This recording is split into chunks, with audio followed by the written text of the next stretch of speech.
And welcome back. When it comes to portraying a president on screen, real or fictitious, an actor needs gravitas, needs charm, needs one heck of a smile. Dennis Quaid checks all of those boxes in his new film, Reagan. And you can't have a movie about the popular president without Nancy. Nancy Reagan's being played by Penelope Ann Miller by his side, including in the wake of an attempt on his life. Take a look. I don't do so good without you.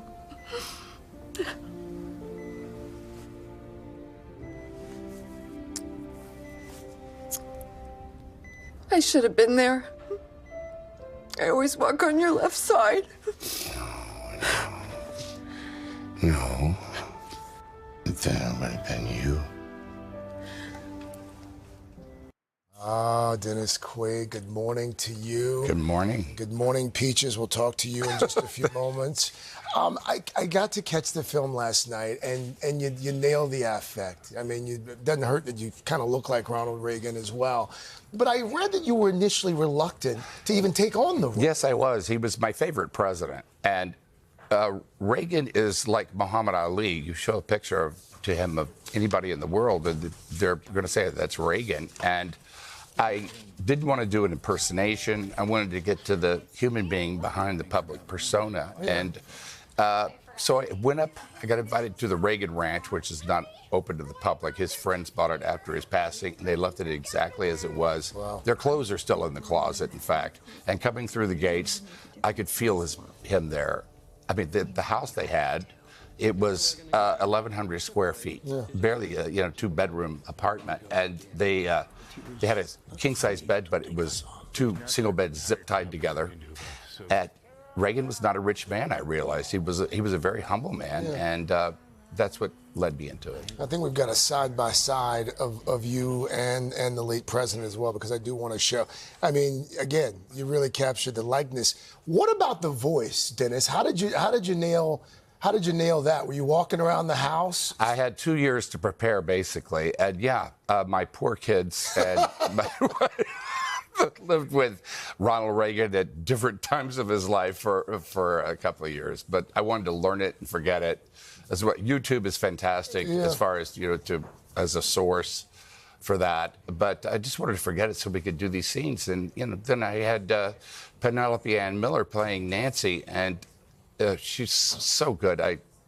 She just was Nancy, even in the lunch line. I was going to say, you said she was in character as well for most of the filming, even when she was not actually being filmed. Yeah, she's such an incredible actress. And at the core, the movie is a love story of Ron and Nancy and their marriage over 5-6 decades. And there wouldn't have been a President Reagan without Nancy. And it's also told through, not to give away too much, but it's told through the eyes of a former KGB spy who's played by John Voight. Yeah. As well. I mean, these are interesting times politically in which we find ourselves. Yeah. Was there any reluctance to do a movie like this right now and then to release that movie just a few weeks before what's going to be a hotly contested presidential election? No, we made it during COVID. It was 2020, and we meant to come out in 22. I had one caveat. I just wanted to make sure that we did not come out in an election year because I just didn't want to get lost in the melee. But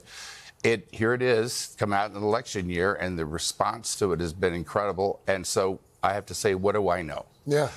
And we have had some bumps in the road. Things like Facebook has been, for some reason, banning and censoring our advertising and promotion on it, and which is very interesting, I think, because they said we were trying to influence an election. Well, I was going to ask you about banning banning it is trying to influence an election. Well, I was going to ask you about that because full disclosure, I know a few months ago you endorsed Donald Trump for president. Right. Was there a hope that this film might influence the election? Oh, absolutely not. Like I said, we wanted to come out in 22, and it's a biographical pick of Ronald Reagan, who was a Democrat for half of his life too, by the way, and it wasn't meant to be political at all.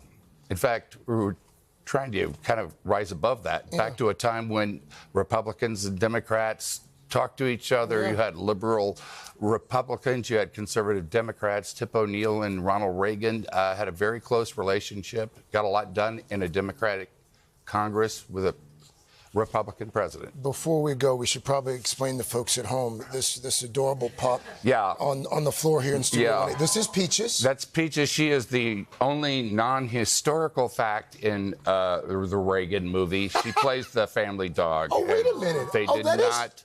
That's right. I didn't realize. Yeah, Peaches they didn't even have miniature English bulldogs back then. So. Oh, Peaches, I saw you last night in the film, buddy. You're outed, Peaches. Sorry. I've never seen a more chill bulldog than that. Dennis, don't go far. We're going to talk with you a little bit more coming up in the third hour as well. Penelope's also going to join us in the third hour as well. Reagan hits theaters tomorrow.